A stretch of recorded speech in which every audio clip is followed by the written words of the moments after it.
रोग का निदान नहीं सही हो रहा था, पकड़ नहीं पा रहे थे। जीर्णे जीरित जीर्णे वा यच्छूलम उपजायते पथ्या पथ्य प्रयोगेण भोजनान भोजनेन वा न समम याति नियमा सोनद्रो उदाहृता। कई बार हम आयुर्वेद को सुप्रीम कोर्ट कहा करते हैं, क्योंकि सभी कोर्टों की अपील बाद में सुप्रीम कोर्ट में होती है ना, होती है कि नहीं होती? जी जी। और वहाँ का जो निर्णय होता है वो सर्वमान्य भी होता है जी। तो आज हमारे साथ हैं अंश श्रीवास्तव। ये बालक की उम्र है 15 वर्ष। इनके चाचा हैं, क्या नाम है आपका? कुलदीप श्रीवास्तव। हाँ, कुलदीप श्रीवास्तव इनके चाचा जी हैं। ये हमारे स्थानीय चित्रकूट के रहने वाले हैं, करवी के। ये हमारे पास आए थे 4 जनवरी को पहली बार। हाँ जी।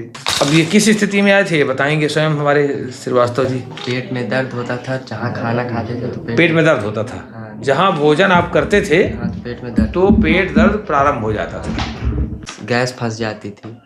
इलाज कहाँ कहाँ कराया था? इलाज कानपुर कराए, इलाहाबाद, सतना और ये चित्रकूट जाने कुंड एलोपैथ में लगातार कराते एलोपैथ पूरा हो गया। फिर आप आयुषग्राम में आ गए यहाँ। हाँ। तो यूट्यूब के सहारे। हाँ, यूट्यूब में देखा था। जी जी जी। तो आप यहाँ आ गए। हमने जब देखने के बाद फिर क्या कहा था? देखने के बाद बोला आपने सही हो जाएगा, ठीक हो जाएगा परेशान। हमने इसलिए कहा था सही हो जाएगा क्योंकि आपका डायग्नोज नहीं हो रहा था सही, रोग का निदान नहीं सही हो रहा था, पकड़ नहीं पा रहे थे। ये पुस्तक है, ये ग्रंथ है वैद्य चिंतामणि, आचार्य माधवकर ने भी लिखी है। आपको जो बीमारी थी उसका नाम है अन्नद्रव शूल। देखिए हमने लिखा था ना, ये देखिए अल्ट्रासाउंड की रिपोर्ट कह रही थी माइल्ड हेपाटोमेगली, हमने उसको मान लिया, हमने उसको नहीं कहा कि नहीं, लेकिन मैंने पहले लिख दिया था अन्नद्रव शूल। लिखा था नहीं लिखा था? अब देखिए लिखा हुआ है, देखिए जीर्णे जीरित जीर्णे वा यच्छूलम उपजायते पथ्या पथ्य प्रयोगेण भोजनान भोजनेन वा न समम याति नियमा सोनद्रो उदाहृता। भोजन का जैसे ही पचना शुरू होगा उस समय दर्द शुरू हो जाता है। इस रोग में पाचन होने या पचने के समय से ही दर्द शुरू हो जाएगा। कई बार चाहे परहेज से, चाहे पथ्य का सेवन करिए, चाहे पथ्य का सेवन न करिए, तब भी दर्द होगा, और भोजन करने या न भोजन करने के समय भी दर्द होगा। ये दर्द समन जल्दी होता नहीं है। आप एलोपैथ दवा ले लेंगे तो हो जाएगा, लेकिन वो जाएगा नहीं, जड़ से नहीं जाएगा, क्योंकि इसकी चिकित्सा ही अलग है जी। वो अल्ट्रासाउंड देख लेंगे, हेपाटोमेगली, लीवर की दवा कर देंगे, कुछ और कर देंगे, कुछ और लीवर की ज्यादातर चला, वही चलते रहता। वो कहीं दूर दूर तक नहीं था, वो तो आपको अन्नद्रव शूल हुआ, ये बीमारी हुई जिसके कारण से आपके लीवर में दिक्कत आ गई। लीवर से दिक्कत यहाँ नहीं आई, बल्कि इससे लीवर में दिक्कत आई। हमने ये चीज को ध्यान दिया, जैसे आए तो जहां हमने देखा हम मुस्कुराए, हमने कहा समझ कहा कि इसका निदान ही सही नहीं हुआ जी। डॉक्टर को पता ही नहीं है। एलोपैथ आगे वो क्या नाम है, जांचें सारी थी, जांचें कई जगह हुई, सब कुछ हुआ, उसका कोई रिस्पांस नहीं। तो आप कहते नहीं थे डॉक्टर से? नहीं कहते थे, बातचीत हुई, कहा इसके अलावा कोई दवा ही ट्रीटमेंट नहीं है, तो बताइए क्या करें। हाँ। कहीं जहाँ लोग बताते थे यार यहाँ लेके जाओ, वहाँ लेके जाओ, ऐसे कराओ। कहाँ गए थे, आपके सतना भी गए, छतरपुर भी गए, ठीक है, चित्रकूट में वैसे 2-3 जगह दिखाए, इलाहाबाद में कई जगह इलाज हुआ, कीर्ति शर्मा का हुआ। इसमें पहली बार तो हमने तक्र हरितकी का सेवन करवाया था। तक्र हरितकी का निर्माण हम बता देते हैं आप सभी के लिए, क्योंकि डॉक्टर से भी हमको फॉलो करते हैं और देख रहे होंगे। ये तक्र हरितकी बहुत अच्छी दवा है। योग रत्नाकर कार लिखते हैं कि त्रिकंसे तक्रस्य द्विकुडवो पटो षष्टिरभयाः पचेद्वस्था सार्धम घृत तिलज विश्वाग्निकुडवैः समावाप्यो जाजी मरीच चपला दीप्यक वलैर लिहन सन्नम वन्यम दृढ़ेति विकारांश जयति।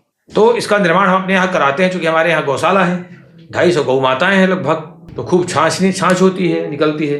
तो बनाने के तरीका ये है कि मट्ठा 12 किलो और सेंधा नमक 500 ग्राम, गुठली रहित हर्रे, बड़ी वाली हर्रे गुठली रहित करके 60 नंग, और घी, तेल, सोंठ और चित्रक ये प्रत्येक 250-250 ग्राम, ये सब मिला करके पकाना पड़ता है। जब सिद्ध हो जाए, पक जाती है, जीरा, मरीच, पीपल और अजवाइन लगभग 50-50 ग्राम ये मिला दिया जाता है। एक और हम इसमें बता दें कि आचार्य कहते हैं कि पचेत व्यवस्था सार्धम घृत तिलज विश्वाग्नि कुडवई ही। तो इसमें अलग अलग मत प्राप्त होते हैं। यही योग महाभारत भविष्य रत्नाकर में है कि तिलक क्षार डाला जाए, तो हम इसमें तिल क्षार डालते हैं, क्योंकि तिल क्षार डालने से विशेष दवा प्रभावशाली हो जाती है। त्रिकंसे तक्रस्य द्विकुटव पटो षष्टिरभयाः पचेद्यवस्था सार्धम घृत तिलज विश्वाग्नि कुडवैः समावाप्यो जाजी मरीच चपला दीप्यक पलैर लिहन सन्नम वन्यम दृढ़ेति विकारांश जयति। ये तक रहित की इतनी अच्छी दवा है कि पेट के तमाम रोगों को ठीक करती है और अग्नि को बढ़ाती है और क्या कहते हैं विकारांश जयति, तमाम तरह के रोगों, पेट के रोगों को जीत लेती है। तो हमने पहले तक्र हरितकी का सेवन कराया और कुछ और दवाइयाँ थी, गंधक तैल कैप्सूल भी था, सूत से एकराज था, ये सब चलाया। लेकिन जब दोबारा आए दिखाने ये 11 जनवरी को, पहले आए थे हमको 4 जनवरी को, 7 दिन में ही हमने बुला लिया चूंकि लोकल के हैं, तो बताया कि दर्द में तो आराम है लेकिन गले में गैस फंस जाती है ढकार लेते समय, यही था बताया ना। तब हमने चिकित्सा में थोड़ा परिवर्तन किया और हमने शुंठी घृत का सेवन कराया। शुंठी घृत भी हमारे यहाँ बनता है, बहुत अच्छी दवा है ये।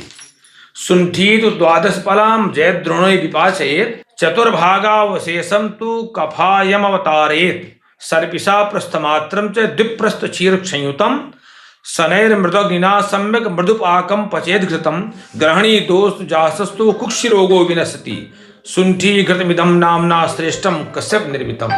ये महर्षि कश्यप द्वारा प्रतिपादित ये अनुसंधान किया हुआ, आविष्कार किया हुआ ये घृत है। तो इसमें इसका बनाने की विधि भी बता देते हैं कि शुंठी 12 पल लेकर के एक पल का मतलब होता है लगभग 48 ग्राम और एक द्रोण जल में पकाते हैं। एक द्रोण जल का मतलब होता है लगभग 10.5 लीटर जल। जब वो पकाते पकाते चौथाई अंश बचता है तो उसको अलग रख देते हैं, फिर उसमें एक प्रस्थ घी डाल देते हैं गाय का। एक प्रस्थ लगभग होता है 768 ग्राम। इसके बाद उसमें 2 प्रस्थ दूध डाला जाता है लगभग 1536 ग्राम और उसको धीरे धीमे आंच में पकते रहे तो सारा दूध भी जल जाता है और पानी तो जल जाता है, फिर वो घी सिद्ध हो जाता है। बड़ा सोंधा होगा, आप खाते होंगे ना, बहुत सोंधा है। ये घृत जो है आचार्य कहते हैं कुक्षि रोगो विनश्यति, सभी प्रकार के पेट के रोगों के लिए रामबाण है, अमृत जैसा है। इसका हमने प्रयोग किया। अब इसमें ये ध्यान देना है परहेज के लिए, आचार्य कहते हैं परहेज पर बहुत ध्यान दीजिएगा। परहेज में क्या क्या है? विरुद्ध्यान्नपानानि जागरम विषमासनम रुक्ष तिक्त कषायानि शीतलानि गुरूणि च व्यायामम मैथुनम मध्यम वैदलम कटुकानि च वेगरोधम सुचम क्रोधम वर्जयेत् शूलवान नरः। कहते हैं इसमें परहेज ये करना चाहिए पेट के रोगी को। एक तो विरुद्ध आहार, जैसे ठंडा, पहला तो विरुद्ध आहार हमारे देश में यही प्रचलित कर दिया है, जो नए महाज्ञानी आए हैं कि कच्चा भी खाओ सादे, पका भी खाओ, तो वो संस्कार विरुद्ध हो जाता है। 18 प्रकार का विरुद्ध आहार शास्त्र में बताया गया है। अब आजकल एक नया प्रचलन चल गया है, पहले ठंडा पानी पी लो बाद चाय शुरू कर दो, वो जो है संस्कार विरुद्ध हो गया। तो विरुद्ध आहार नहीं करना है, बिल्कुल नहीं करना है 1 साल तक। जब बीमार होना तो फिर शुरू करना। जागरण, रात्रि जागरण से मना है। दिन में भी सो, रात में भी सो। अगर नींद नहीं पूरी हो तो घंटे 2 घंटे आप 10-15 मिनट दिन में भी सो सकते हैं, लेकिन जागरण नहीं करना है, रात्रि जागरण से बिल्कुल नहीं। विषमासन की बात आई है, वो एक अलग तरह का भोजन का प्रकार होता है। कभी कुछ खाया, कभी कुछ खाया, कभी इस समय खाया, कभी उस समय खाया, एक निश्चित समय पर भोजन करना होता है, उसको विषमासन कहते हैं। सुश्रुत ने बताया है। रूखा नहीं खाना है, आप फास्ट फूड वगैरह बिल्कुल नहीं लेना है। तिक्त, जैसे करुआ करेला, तिक्त नीम जैसी पदार्थ को तिक्त कहते हैं, वो नहीं लेना है आपको। और कसैला, जैसे बबूल का स्वाद होता है तो वो कसैला स्वाद हो जाए। अरहर की दाल कसैली मानी जाती है, नहीं लेना है, बिल्कुल नहीं लेना है। ठंडा पानी नहीं लेना है आपको। फ्रिज वगैरह का सामान बिल्कुल नहीं लेना है। जिनकी तासीर ठंडी हो वो नहीं लेना है आपको। जिन पदार्थों की गरिष्ठ पदार्थ नहीं लेना है, दही इत्यादि नहीं लेना है, बिल्कुल नहीं लेना है। व्यायाम, शारीरिक परिश्रम नहीं करना है। दर्द वालों को जो गृहस्थ जीवन है उससे भी थोड़ा दूर रहना चाहिए। मद्यपान नहीं करना है। तो मद्यपान का मतलब डायरेक्ट आप दारू पीते हैं। कुछ ऐसे पदार्थ जो शरीर में अपने आप अम्ल बनाते हैं, कुछ जैसे चाय कॉफी बहुत आप लेंगे अम्ल बनाएगा। मद्यपान का मतलब ये नहीं केवल डायरेक्ट दारू पीना, इनडायरेक्ट भी लोग दारू पीते हैं, 4 चाय पी जाते हैं, अब वो तो अम्ल बनेगा ही पेट में, तो वो नहीं लेना है आपको। दालें, द्विदल धान्य, ऐसे अनाज जिनके 2 टुकड़े हो जाते हैं, वो नहीं लेना है। कड़वा पदार्थ नहीं आपको सेवन करना है। मल मूत्र, उल्टी, छींक, इनके वेग को नहीं रोकना है आपको। ऐसे कार्य नहीं करना है जिससे हमें कोई दुख पहुंचावे, हम दुखी हों। दुखी नहीं होना, हमेशा प्रसन्न रहना। क्रोध नहीं करना है। ये इसके लिए रोग के लिए अपथ्य हैं। इम्यूनिटी धीरे धीरे बढ़ जाएगी, सब कुछ सहन करने लगोगे। ठीक है, तो ये ठीक है। अंश श्रीवास्तव जी, आप जल्दी करें, हमको दिखा गए, वही जानकारी नहीं थी। अब बताओ। हम लोग यहाँ नहीं रहते हैं। अच्छा, आप यहाँ नहीं रहते? हाँ, यहाँ से हमारा करीब 40 किलोमीटर दूर गांव है। अच्छा, आपको ये राजापुर के पास पड़ता है, ये अहिरा मंगराई बांधा। तो आप प्रसन्न है ना? जी जी। तो बेटा आप ये ऐसा करना, कोई दिक्कत तो नहीं ना? नहीं। हाँ, तो अब दवा को अब हम कम करना शुरू करेंगे। तो इनको हम क्या करेंगे कि 1 माह की दवा 2 महीने चलाएंगे। 7 दिन दवा खाएंगे, 7 दिन नहीं खाएंगे दवा। ऐसे 1 माह की दवा हम 2 माह चलाएंगे। तो आप लोग भी इसी तरह से, मैं सभी डॉक्टर्स को कहता हूँ जो हमको फॉलो करते हैं, वो भी आप भी इसी तरह से क्रम से दवा छुड़ाया करें।